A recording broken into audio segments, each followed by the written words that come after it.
guys, Laura with Garden Answer. This is our second video about the OPCOM hydroponic grow box system. In the first video, I unboxed it and put it together. If you want to see it, we will put a link in the description or comment section below. There was really not a whole lot to it. It was really easy to set up. You just kind of like fold the arms up and add a couple pieces and you're done. The only thing that looks different between that video and this one right now is that I did take out these vertical stakes. So if you are growing anything that requires staking, like a tomato or cucumber, you can use the staking system, which I think is brilliant to have in a hydroponic system. There's a metal piece that runs right through the middle here with holes in it. So you run a stake right through the top here and it goes down and sits in one of these 4 little holes down here. So I'm gonna set these aside. I'm just gonna get right into this. The first thing I need to do is add water, and this system holds 4.2 gallons. Big heavy watering can, I'm just gonna add water. And you want to continue adding water until the water indicator level right here shows the water at full capacity. The directions didn't say exactly where to pour the water in, but I assume it's all going into the same reservoir, so I'm just filling it from right here. I can see the little water indicator bubble though, it's starting to move.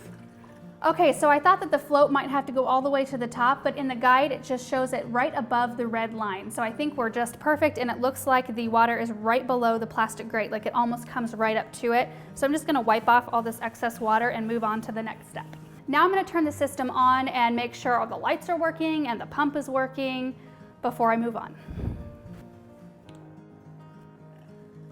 I can hear the pump and the lights are working, so I think we're good to go. It says to add one of the nutrient solution capsules at this point, and you put it in this hole right here. So open it up. I'm gonna lift out the little filter so it doesn't get all stuck in it.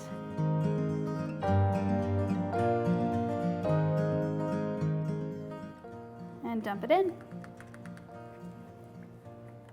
So now I wait 30 minutes, and at the end of 30 minutes, we're gonna check the pH of the water, and then we'll make any adjustments that we need at that time. It's been 30 minutes, so now I need to test the pH of the water before I move on to the next step, and I'm gonna do that using these pH test strips, which came with the system. Now, we did receive this from OPCOM a few months ago, so before it was released, and I believe that the new one comes with a little bit different of a pH tester. It looks a little different, but it does the same thing. So I'm just gonna take one of these little papers and dip it in the water and see what I get. The lower it is, so if it reaches like a deep orange color on this paper, then it means it's really acidic. So we want to shoot for somewhere kind of right in the middle. Dip it in there. You can already see it changing color. It's kind of turning to this celery green color.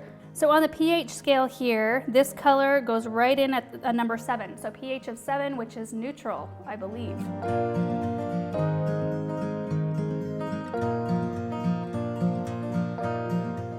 You always want to make sure that your pH is about where you need to be, otherwise you need to make some adjustments, which some pH up and down came with the kit. So there's pH plus and pH minus, so you can add a capsule in depending on if your pH is too high or too low. So if it's too high, you add in a pH down.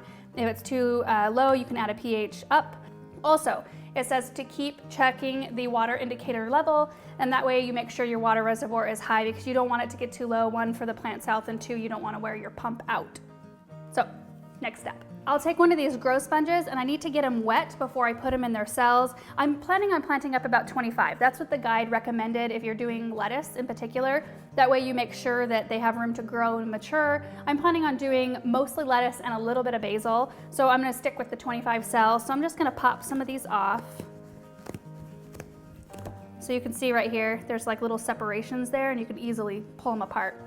And this is called the nursery up here. I'm gonna get these nice and saturated.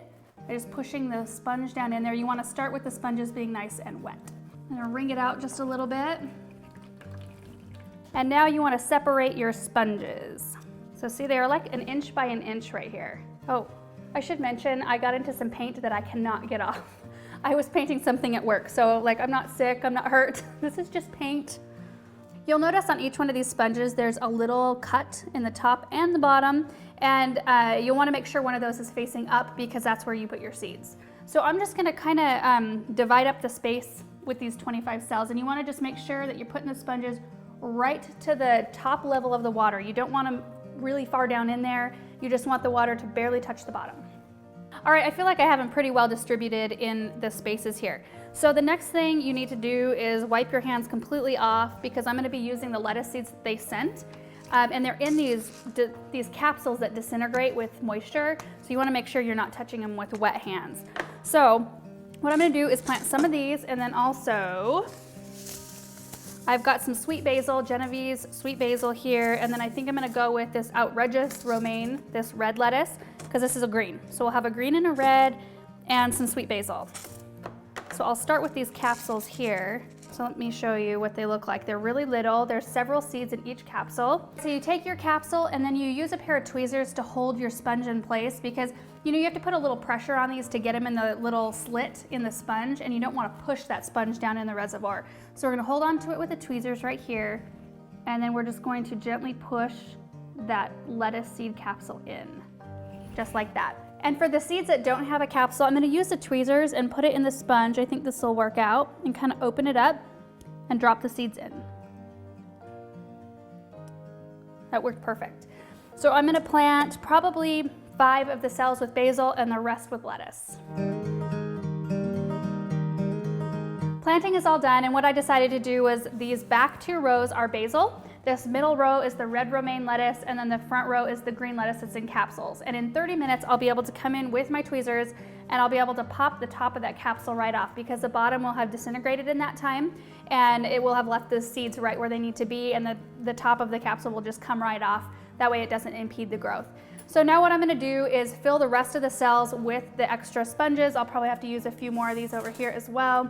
I'm going to cover all of those as well as the whole nursery area, because we don't want any light to reach the water reservoir, because that's what will start algae, and we want to prevent that. So here we go. Planting is all done, so now I'm going to leave the system on off for 2 days and let the seeds germinate.